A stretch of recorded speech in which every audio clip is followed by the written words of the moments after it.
Hello everybody, welcome to my channel. Numpause is my name.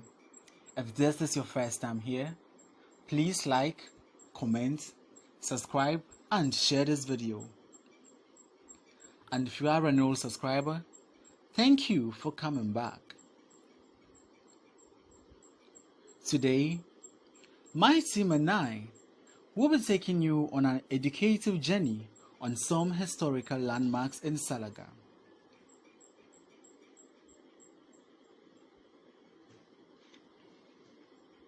First, we shall be taking you to an ancient white cemetery.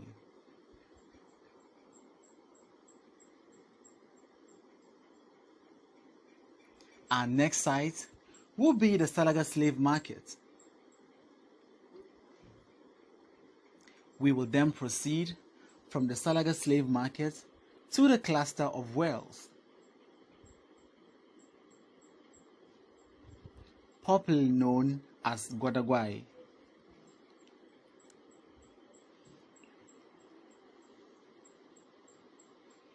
From the cluster of wells, my team and I will be moving to the river of vultures, known by the locals as Rafin Angulu.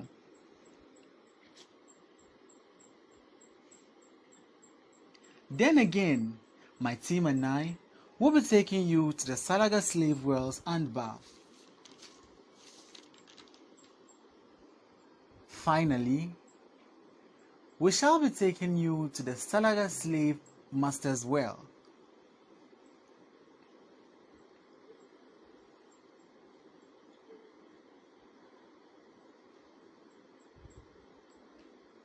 So ladies and gentlemen, kindly follow me on this educative journey. My team and I took off from Tamale exactly 3 o'clock p.m., hoping to get to Salaga at 7 o'clock p.m. It was a smooth and exciting journey until we got to the rough road. One could hear the vibration of every ounce of a metal which made up our vehicle. The rapids and potholes scattered on every corner of the road. One has no alternative than to move in them. We stopped by in the nearby village to admire the beauty of nature. After a few minutes of relaxation, our vehicle took off. At exactly 5:27, in the middle of nowhere, our vehicle developed a problem. My team, upon further consultation, agreed that I joined one Mr. Baba Ture on his motorbike to Salaga. Only God knows what would have happened if Mr. Baba Ture wasn't an experienced motor driver. The place became dark and due to the bad nature of the road, the headlights fell off. What a nightmare it was for me. We got to Salaga safely, and my teammates joined me later. We were all tired. Next day, we are ready to go for a tour to the various historical landmarks in Salaga. Salaga, the administrative capital of the East Gonja Municipal in the newly created Savannah region, has a population of over 70,000 people. According to authentic sources, for more than 3 centuries, Salaga was one of the biggest and important market centers in West Africa. It later became the biggest slave market, where humans were sold or exchanged for gunpowder, mirrors, alcohol, cowries, salt, guns, and clothing. We are moving straight to the ancient white cemetery. Here, we shall establish the fact that West Africa had a contact with the outside world before the coming of the Europeans.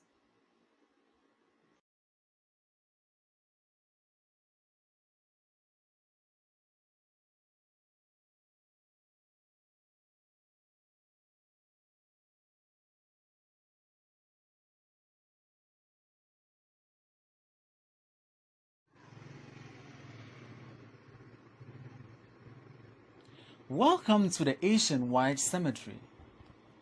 According to authentic sources, this cemetery existed before slave trade. Salaga is a trade center where people come to buy and sell. People from Sasamango and Kano in Nigeria come to Salaga with products from the north. They came along with beads, clothing, grains, cereals, and cola. They exchanged them with the Southerners, who brought fruits, vegetables, tubers, and plantain.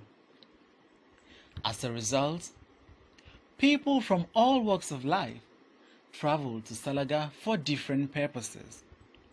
This included whites from different continents.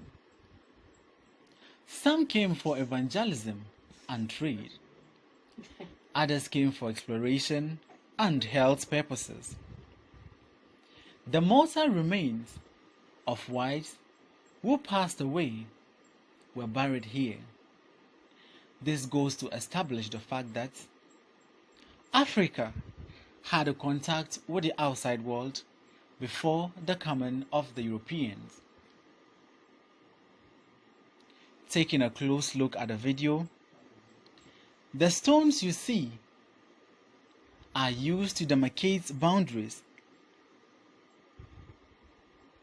of graves.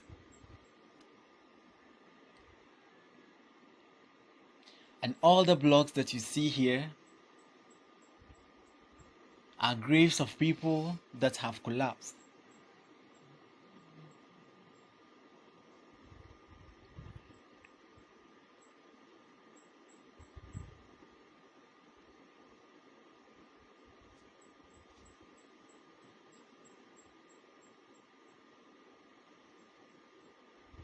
Here are some of the graves that have collapsed.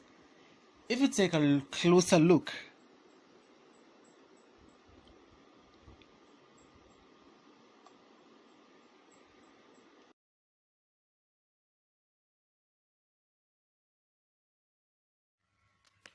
welcome to the Salaga slave market. The Salaga slave market is a place where slaves were chained and awaited potential customers. Strong and able young men and women were sold for commercial purposes, while the weak and fragile were sold for domestic use.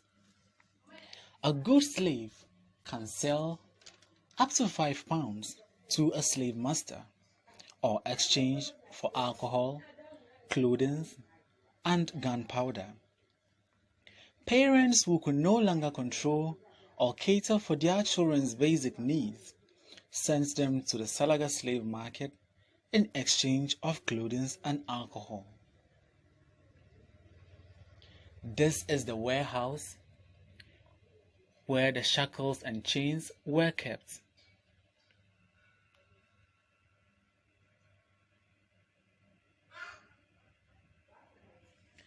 It is worth noting that the slaves were not allowed to sleep here. They were chained under the baobab tree that fell in 1873.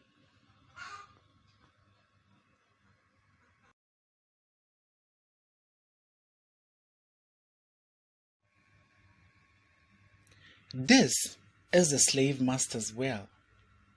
The slave master's wells are wells dug by the white masters. These wells are different from those dug by the slaves. They are deeper and well established. The slave master's well is 30 feet 6 inches, approximately 9.5 meters. The original settlement of slaves in Salaga had about 2 to 3 wells. Some even had wells in their bedrooms. The commonest technology they left behind is the digging of wells and dungeons. And for this reason, Salaga was called a town of 1,000 wells.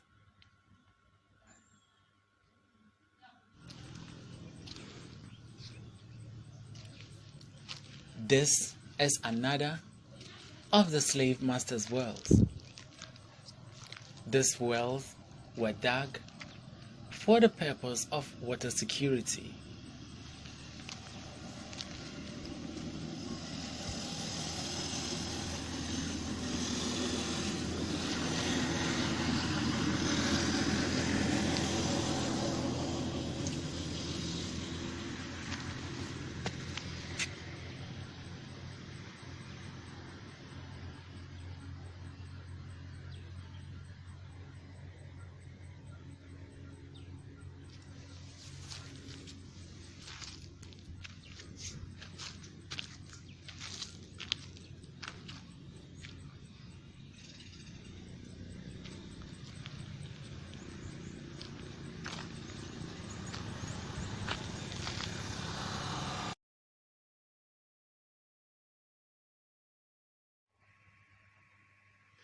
Welcome to the cluster of wells.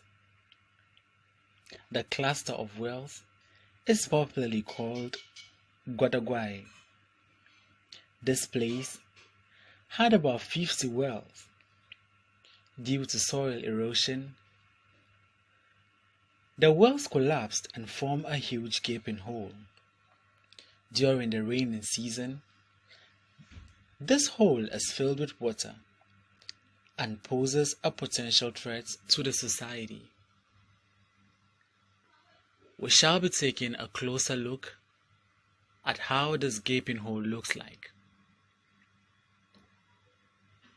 It will interest you to know that the wells are dug in a way that they connect to each other.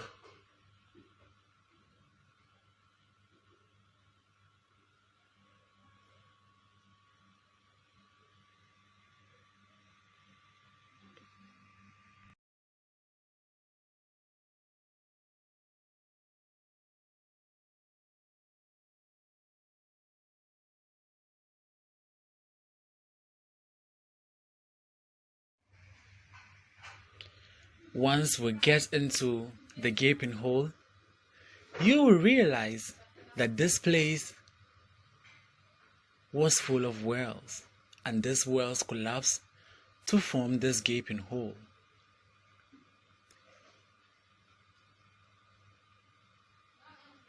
This place is a well that has collapsed.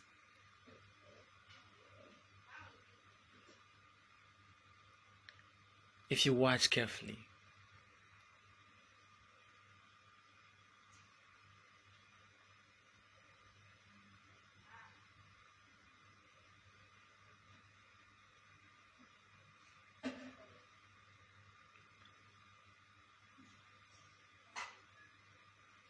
when we take a look under this huge rock or stone, you will see the penetration of light from the sun.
This gaping hole is now inhabited by reptiles, so one has to be careful before getting into it.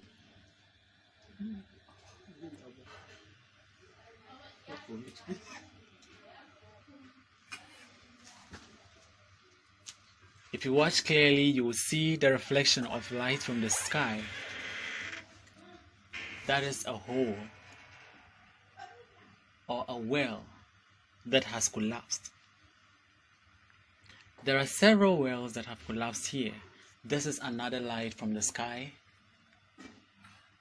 that is penetrating through a collapsed hole.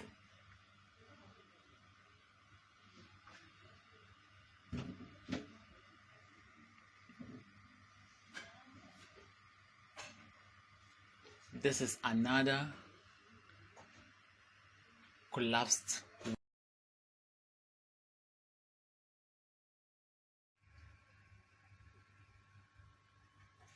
Welcome to the River of Vultures. This place was an outskirt of Salaga. This area was very dangerous as it was inhabited by wild animals like lions and tigers.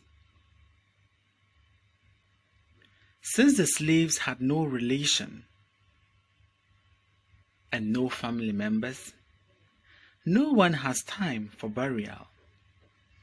So a pit was dug in the outskirts of Salaga to dump all sick, tired, and dead slaves.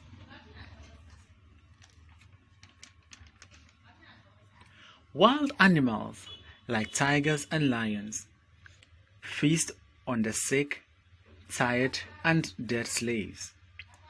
After these animals feast on them, the vultures also make it a point to feast on their mortal remains. The vultures made a home out of this particular pit, always awaiting the next dead, sick, or tired slave.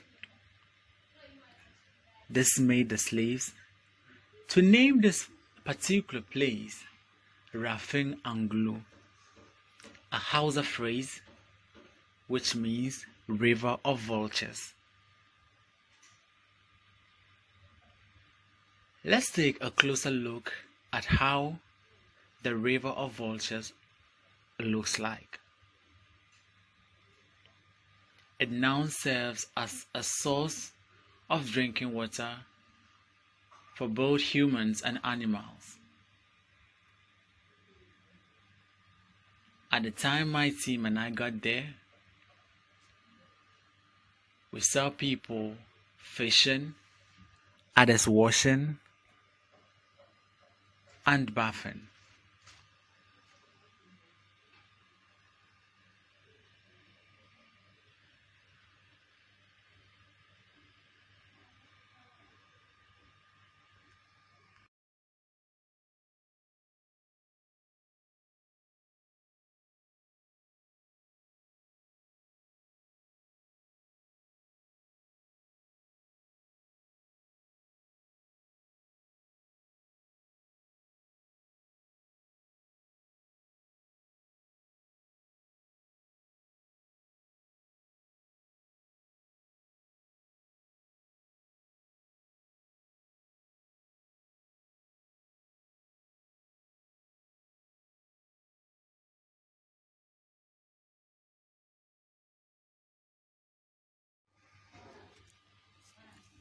Finally, we went to the Salaga slave wells and bath. The Salaga slave wells and bath was the stopping point for slaves to wash down. Wankambayu is a Hausa phrase which means slave bath. The slave bath is a stream with wells and sittings in them. This is the entrance to the Salaga slave wells and bath.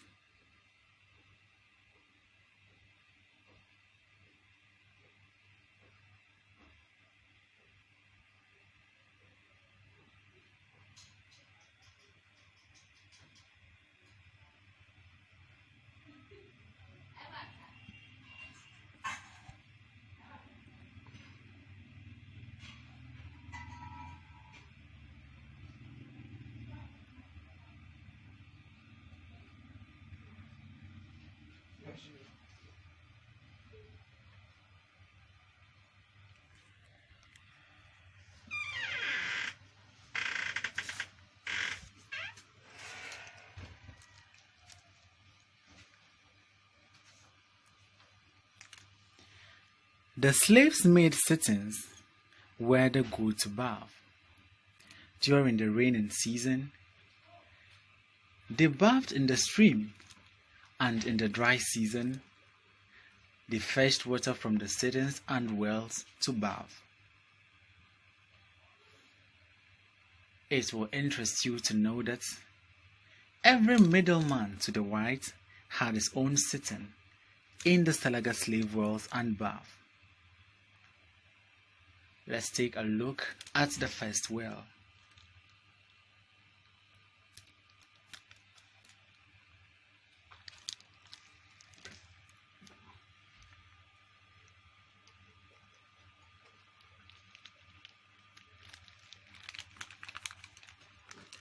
These wells were dug in a similar fashion, like what we saw at the cluster of wells. The wells are dug in a way that they are all connected to each other. When you put something in the first well, you will find it in the second, third, or fourth well.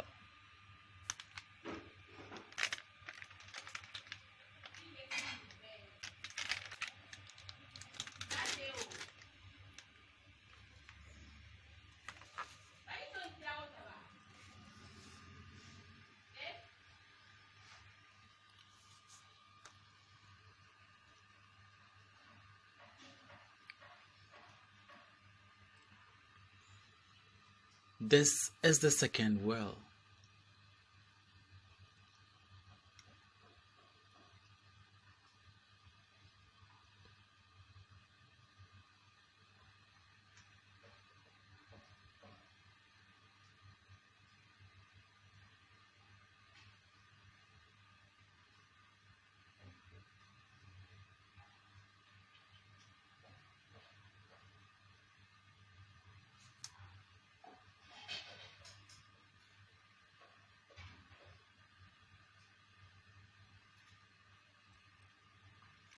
And then to the third well. Some of the wells here have collapsed and covered with sand, and we saw trees growing in some other wells.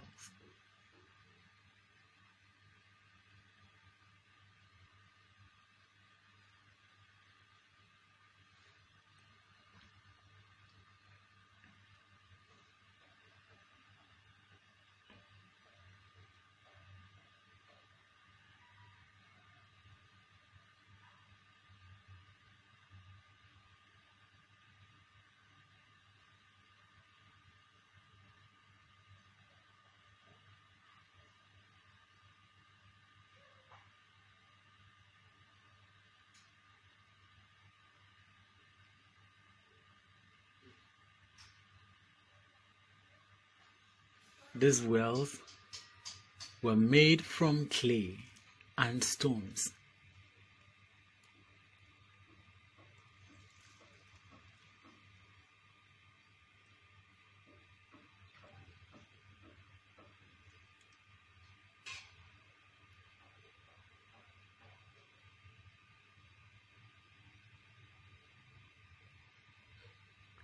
From here, we shall be taking you to the stream where the slaves bathed during the rainy season. Here are some of the collapsed wells.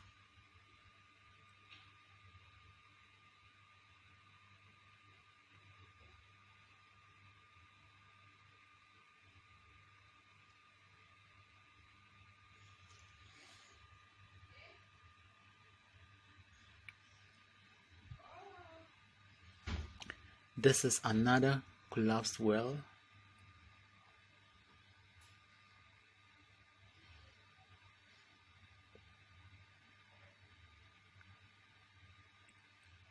This place is the stream where the slaves bathed during the rainy season.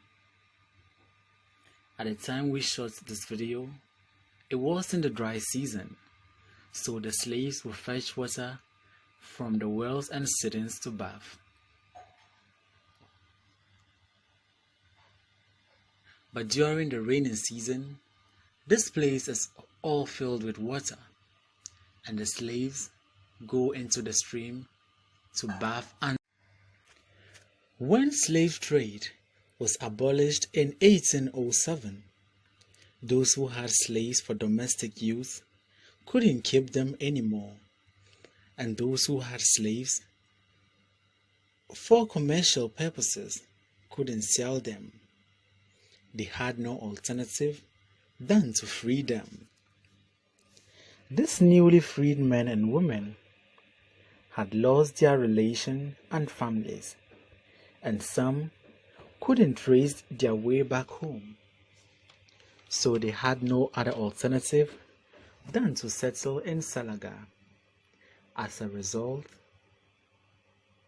there are over 20 ethnic groups in Salaga, according to authentic sources. These slaves intermarried and formed a new generation. One major problem Salaga is facing is poor road network, coupled with a growing population and expansion of settlement without proper layout and good drinking water. We also noticed that the public schools are not up to standard. They have beautiful environments and infrastructure, but with no teaching and learning materials, resulting to mass failure.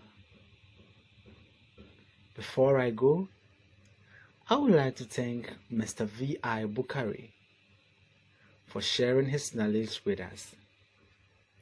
And I would like to thank you all for being a wonderful audience. Thank you all for watching. Don't forget to like, comment, subscribe, and share this video.